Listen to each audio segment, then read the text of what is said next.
This is the KOA, Wisconsin Dells KOA holiday. It's got, there's a few yurts. Do they call those yurts or are they tents? Yurts. They've got these cabins, they've got tiny homes if you don't have a rig. So it's kind of a great little place to come. It was not full by any stretch, but it's, in Wisconsin terms, early. Early camping season. They have a pool and a little splash pad. There's a little tiny dog area that you can run your dogs if you want to. It's a little bit of a challenge, teeny tiny, getting up this hill with the rig because, you know, it's narrow and high and all that, but... I gotta go check your lights. Uh-oh. Yeah, we don't have brakes. We don't have brakes? Yeah. That's not good. Hold on. He tested them and he said we do. Which is a very good thing. It is a little bit of a... Oh, I got my adventure hat on today. It felt good to be out again. The roads yesterday were an absolute nightmare, and I'm shocked that we didn't suffer any damage or the bikes didn't tip over and get ripped right out of the floor because it was bad. And the worst part was, it was 80, right? It was the worst? Yeah. That and 20 wasn't any better. And yeah, 20 was bad too, but 80 I would say is the worst. It was just horrible.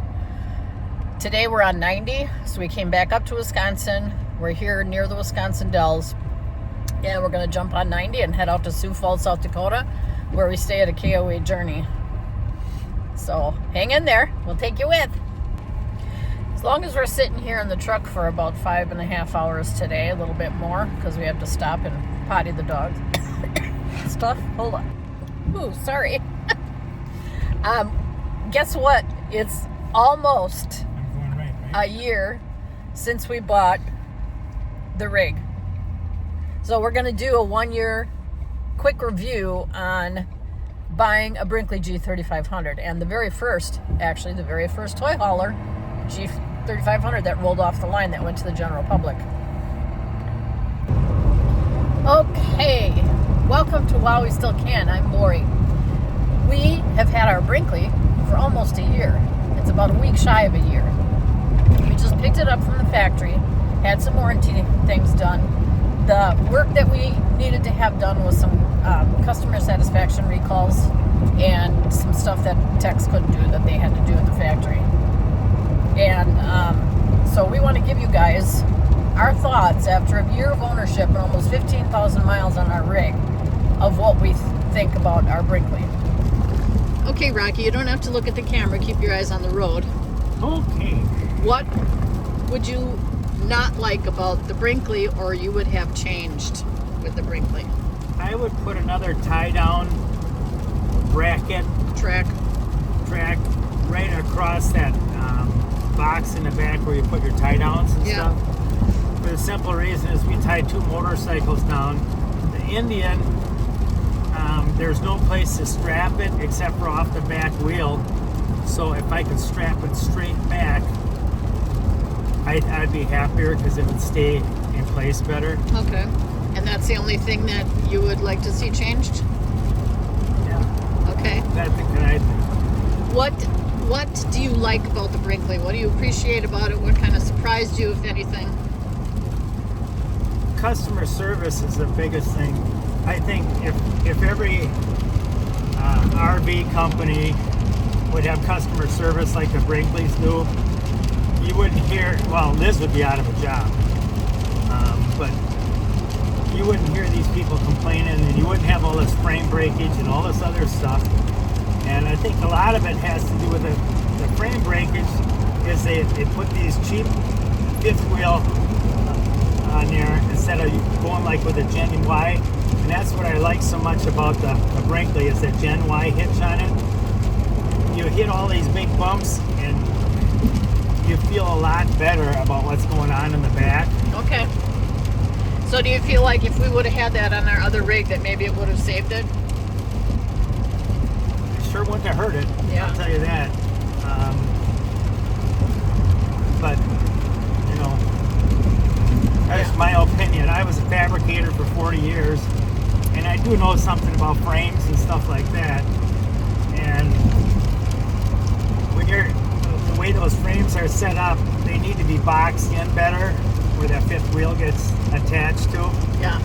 And if you look at a semi and stuff like that, those trailers, nothing flexes on them. Or the goosenecks, they're built to handle it. Mm-hmm. You put a gooseneck on a regular camper trailer, if you think about it, the frame, it comes down like this at an angle, and you got all that extra torque on there instead of going more on a single point. Yeah, and I agree with that. They don't. People think, well, that's the way to go because they have more room in their bed. But if you think about it structurally, it's not the right way. It's harder on your rig. Yeah, I agree with that from an engineering standpoint. Okay, now it's my turn. What would I change about the Brinkley? I can only, right now, think of one thing, and that is because we have 2 dogs who shed like they get paid to do it. Oh, it's bad. And I'm sure at the factory they were like, what is going on? Underneath the bed, I would like to easily get under there in the back of it when you bring the slide in, to get under it and get all of that sucked up without me having to lay on the floor, all cockeyed and trying to get my vacuum under there. It'd be kind of nice if there was a way to do that. I don't know if it's even possible. I haven't really even thought about it. What do I like about the Brinkley? Pretty much everything.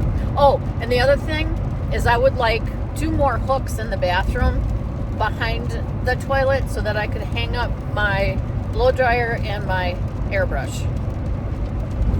Piddly stuff. Oh, there is one more thing. I hate the glass shower doors. What I've done though is, because here's the thing, when you're RVing, you're out adventuring. You don't want to be sitting in your rig cleaning. Trust me. So I learned this from another Brinkley owner. What she did was she installed a shower curtain on the inside of those shower doors. So that way when you clean them, they pretty much stay that way. And in shower curtains, you can get them for $6 or $7, I think. So throw it out when it gets yucky. That was a brilliant idea. Whoever you were, if you see this, thank you so much. So yeah, I don't like the glass shower doors. Plus, when you have a rig bouncing down the road, like right now, you don't necessarily want glass in there.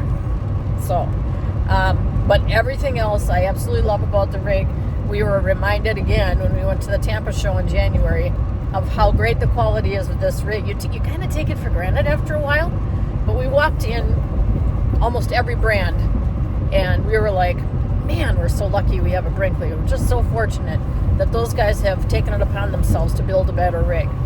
And we are thrilled to death to be Brinkley owners, and absolutely we would do it again.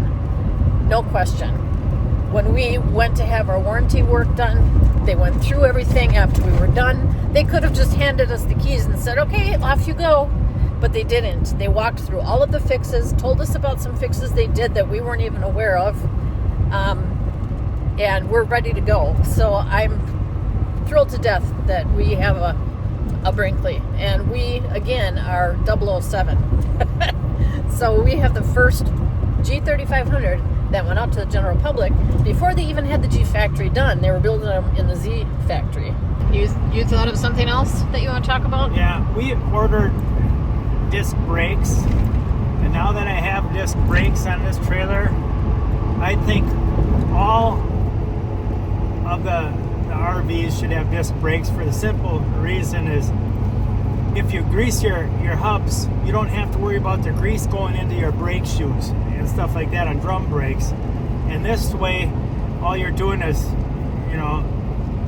your brakes work so much better. So you have more stopping power? Oh, you got a lot more stopping power. And when you have a big rig like this, that's pretty important when you're lugging 21,000 pounds behind you, right? Yes, it's 17,000 empty, but 21 loaded. Yep. And we upgraded the axles. We went with the disc brakes and the dual pane windows. Yeah. And I think that stuff. We made the right decision, don't you think? We definitely did. I can see why they don't put disc brakes on all of them because it's cheaper, but for a safety standpoint, I think the upgrade is well worth it. I don't remember what we paid, but it wasn't that much. I agree with Rocky wholeheartely. If you have a toy hauler and you have the option to upgrade your axles to higher capacity, right? Yeah. Yeah. Do it. You have a lot of weight in the back of that rig if you have motorcycles back there, or even a golf cart or UTV or whatever you're hauling back there. I've even seen a tiny car back there. Go with the heavier axles. Go with the disc brakes if they're an option. Like Rocky said, we would prefer that they weren't an option. They should just be standard on every big rig that's heavy. But if it's worth the money, guys. So don't slack off on that. The only thing that you could maybe get away with is not having the dual pane windows, but we prefer them. We actually like them. We had them on our last rig, and we got them on this one too. I think that's about all I've got. We are in the rain today on 90 in Wisconsin, heading towards Sioux Falls, South Dakota. Our final destination is going to be Custer's Gulch, right outside of the entrance of Custer. And we're excited because we absolutely love South Dakota. We love that whole area. We saw another YouTube video this morning from, what is their name? Oh, Untethered, Life Untethered. If you are looking for another RV YouTuber, watch Life Untethered. We absolutely love them. They're great, and we love their weenies. They have 2 dachshunds, and they're just hilarious. And they do a great job on their videos, so give them a watch. And I'm excited about getting out there. We have not really explored the Badlands very much, so that is the intent with us getting out there a little bit earlier than our family, as this is a family reunion out there. So hope you all have a great day. Thanks for coming with us. If you're on the fence about Brian and Brinkley, it's time to jump off that fence and go place an order. I'm Lori, and this is Rocky. I'm Rocky. And we are While We Still Can. Get out there and do it while you still can.